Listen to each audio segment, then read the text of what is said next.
Okay, so good afternoon everyone. So I'm Mr. Ronald E. Almagro. So I'm your mathematics teacher. So in your subject, Introduction to Management Science.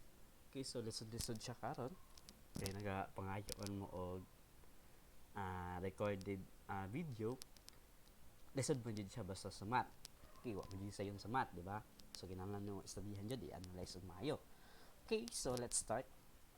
So our topic is all about linear programming, simplex method. Okay, so kanus ano siya ma-apply ang kaning nga topic. So in our real life problems. So example, so I give you in real life situation example ha. Untahay nagapamaligya o ginanggang unya kay syempre kay gusto man ako nga dako ko ginansya, syempre daghan pud na imong ibaligya, di ba? Kay kung gamay imong ibaligya, gamay imong ginansya. Okay, what if kung walay mamalit nya daghan ka imong nakan, syempre madaot tong uban. Okay, so kani si linear programming involving the maximum minimization. Okay, so ma-apply ni siya. Okay, kanus ata magbaligya o kanang tama-tama lang nga naabot tag ginansya nga dili pud tag lugi. Okay, so yan na ang iyahang application. So kasagaran kani siya nga topic gina-apply ni siya sa mga business, kasagaran sa mall or unsa pa na siya. Okay, so let's start kita sa kay akong istorya. Okay, so we have the given. So this given kani nga given ako na lang siyang ibonus sa inyo ha kay ako na lang gi-answeran ang activity 2 naa sa page 4. So bonus na lang ako sa inyo ha. Okay, so we have find solution using simplex method, so big M method. So sa inyong module pwede siya gamiton pero lahi ang akong pamaagi so sa pagkuha sa kani nga solution. Okay, mas magdali man ni siya, mas dali ni siya. Okay, we have the given maximum z equals maximize p man to, di ba? So nagbutan lang kog z, okay ra man na. Okay, 15x sub 1 plus 18x sub 2 plus 9x sub 3 subject to x sub 1 plus 2x sub 2 less than or equal to 40, then x sub 1 plus x sub 2 less than or equal to 45, 2x sub 1 plus x sub 2 plus x sub 3 are less than or equal to 100, then and x sub 1, x sub 2, x sub 3 greater than or equal to 0. Diba dito sa inyo ha, kay x sub 1 greater than to 0, x sub greater than or equal to 0, x sub 2. So pwede ra na siya. Ano man? So nganong x sub greater than or equal to 0 because kay we have to maximize. So dili siya pwede nga magbaba siya to 0. So dako siya sa 0. Okay, so unsa man ang value jud ni z diri Okay, so we need to find the value of z. Okay, we have the solution. Then the problem is max z equals 15x plus 18x sub 2 plus 9x sub 3 subject to, so x sub 1 plus 2x sub 2, okay? So mag-leave lang ta og space diri nga naman gituyo na siya because ang ato ang equation we have padulong kang x sub 3, di ba? Okay, so mag-provide lang kag space diri. Copy lang to nimo ang problem, then magbutang kag leave space lang ka diri. And x sub 1, x sub 2, and x sub 3 greater than or equal to 0. Okay, the problem is converted to canonical form by adding slack and surplus artificial variables as appropriate. Okay, so as the constraint 1, so is of type we should less than or equal, we should add slack variable as 1. So asa ta mag-add? So diri di ba? Nag-provide man tag space diri So ang atong 40 magiging equal na siya kay equal or equal to 45, equal to 45, equal to 100. Okay?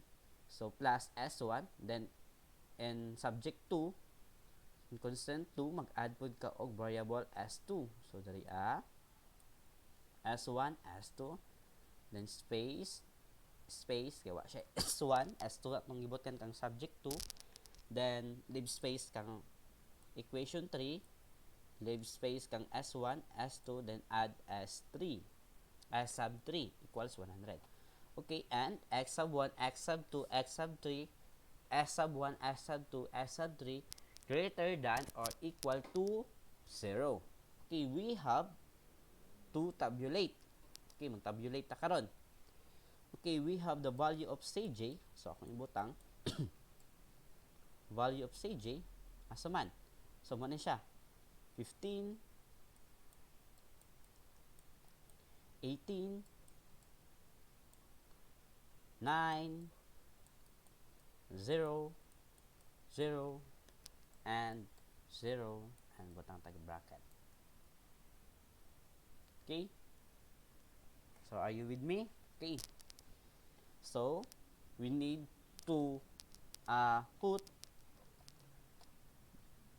sa variable. So, we have the basic. So, we need to find the S1, S sub 2, S sub 3. So, kani, ipangbutang nato na siya. Ang value ni Z nato dre 0. Okay, wala pa. So, ang C sub B nato, so 0, 0. Wa man tay value sa C nato, di ba? Okay, sa CJ, so X sub B, so mao ni siya. Butang. Then, ang variable X sub 1, kani 1, 1, 2. X sub 2, 2, 1, 1. Okay. X sub 3, 0, 0, 1. S sub 1, 1, 0, 0. S sub 2, 0, 1, 0. Okay, tara. Then S sub 3, 0, 0, and 1. Okay. Next, we need to find the J value. Okay, so how to find? Okay, so you need to multiply the C sub B times 1 plus 0 times 1 plus 0 times 2. We have 0. And X sub 2, 0 times 2 plus 0 times 1 plus 0 times 1 equals to 0.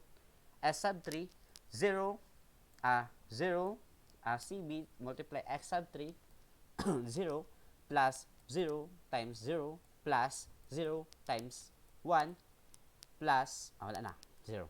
Over lang. Okay, next nga naon lang.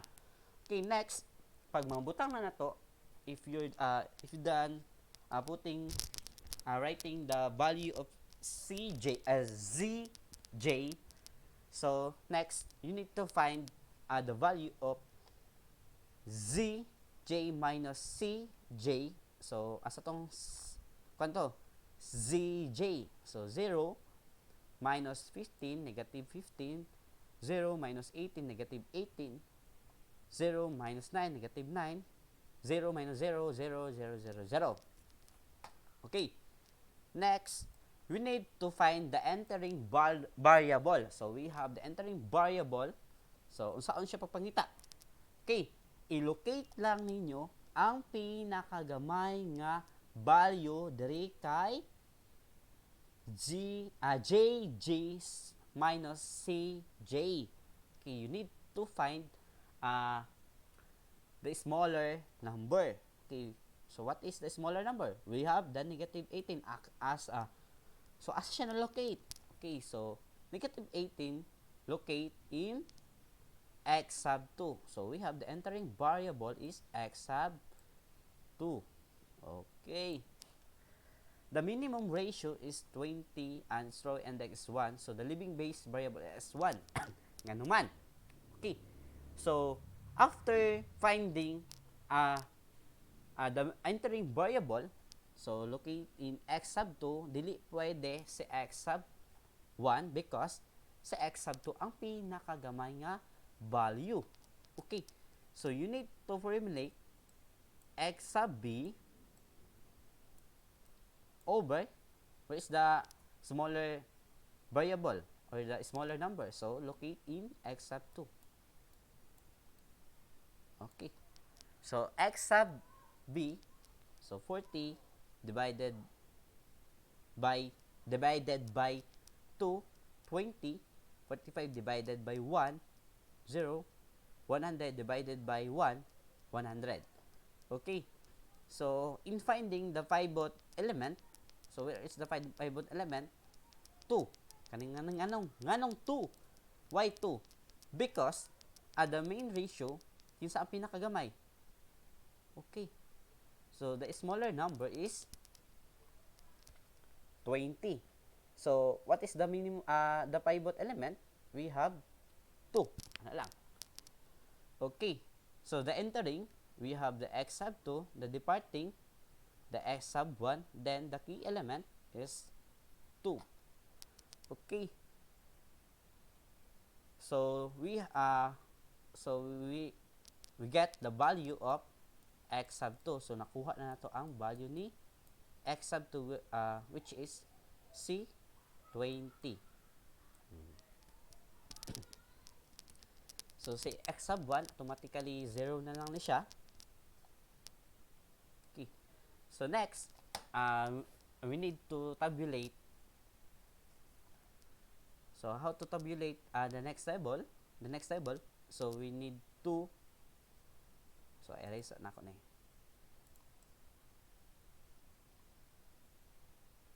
Hugaw. Dirty.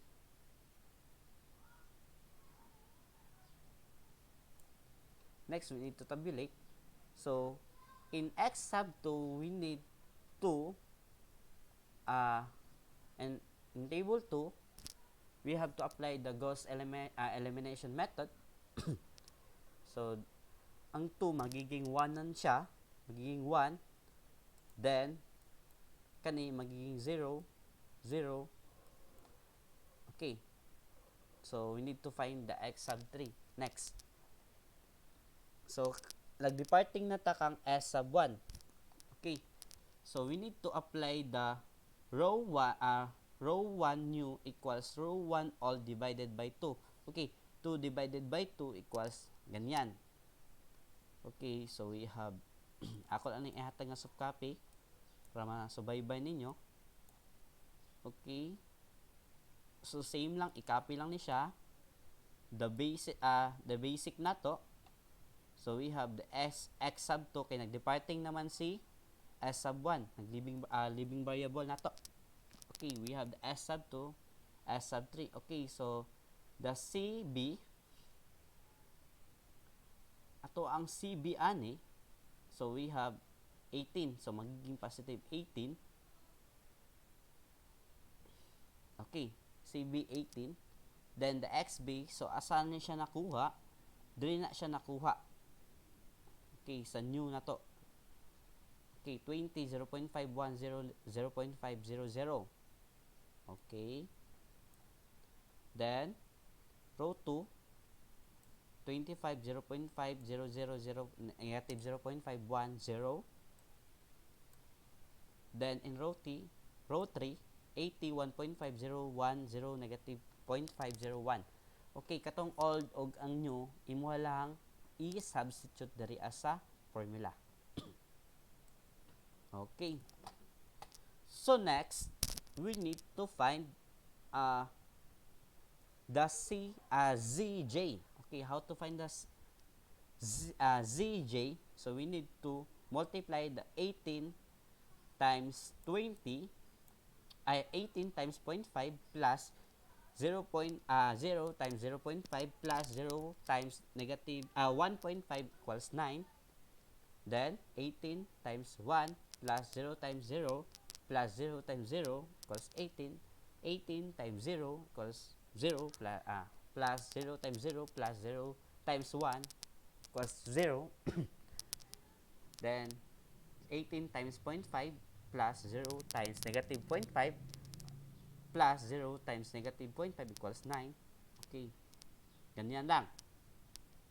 Okay, so in finding the value of zj minus cj, you need to minus 15 minus 9. We have the value of cj 15, then the zj 15 minus 9 negative 6, 18 minus 18 0, 0 minus 9 negative 9, 9 minus 0 0 0 0 0. Okay, so next we need to find the entering variable kanuman. So wala pa tanahuman because ang ato ang cj minus cj wala pa siya nag-negative. So we need to put dapat magiging positive ni siya.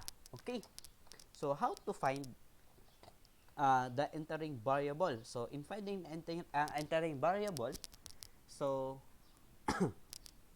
you need to find the smaller number in cj as zj minus cj. So where is the smaller number? So negative 9. Okay, so we have the x sub 3 negative 9. Okay, so in finding the mean ratio, so x sub b over x sub 3 because ato ang x sub 3, atong x sub b constant na siya, mo na siya. Okay, so atong x sub 3 wherein negative 9 is the smaller. Okay, so x sub b, where is sub b? So 20 divided by 0 undefined 25 divided by 0 undefined. Okay, 80 divided by 1, 80. Okay, so where so 1 is our pivotal element or pivot element is 1. Okay, so the living base variable yung saman si s sub 3. Okay, the entering x sub 3 COVID na ko. Departing s sub 3 then the key element is 1. Okay, so ato ang pivot element. Okay, next, we're not yet done in finding the value. Okay, so sir, how about this? The z equals 360. Okay, asa na siya nakuha? Okay, di ba nakuha naman nimo ang x sub 1 is 0, then ito ang x sub 2, unsa tong x sub 2? 20. Okay, so you need to substitute lang. Okay, you need to substitute. So 15 ato ang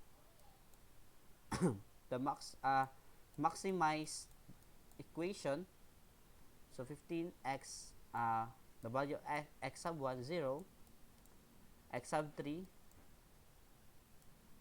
wala pa ha, 0 pa na yun na to. Okay, plus next kalisod plus 18 x sub 2 20 plus x sub 3 9. So 9 times 0, okay, so 18 times 20, so we have 360. Wala pa tanahuman because ang ato ang zj minus cj, so we need to finish this because nag-negative pa siya, di ba? So dapat greater than or equal to 0 siya. Okay, so next we have to apply